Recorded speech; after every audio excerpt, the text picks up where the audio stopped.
Ration బియ్యం అక్రమ రవాణాను వ్యవస్థీకృతం నేరంగా పరిగణిస్తామని ప్రభుత్వం హెచ్చరిస్తున్న రాష్ట్రమంతటా వెళ్లునుకున్న మాఫియా ఖాతరు చేయడం లేదు. ఇప్పటికీ వేలలో బియ్యం బస్తాలు అక్రమంగా తరలిస్తూ మిల్లులో నిల్వ చేస్తుంది.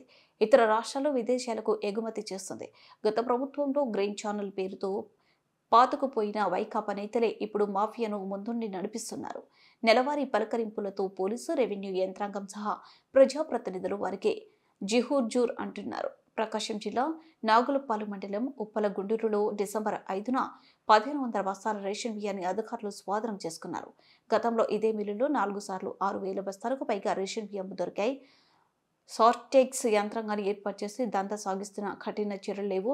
అందుకే అక్రమార్కులు అవే మిల్లుని అడ్డంగా చేసుకుని రేషన్ బియ్యాన్ని రీసైక్లింగ్ చేస్తున్నారు. Visakhapatnam port container freight station సోమవారం మంత్రి నాదెండ్ల మనోహర్ తనిఖీ చేసి 483 టన్నుల రేషన్ బియ్యాన్ని గుర్తించారు.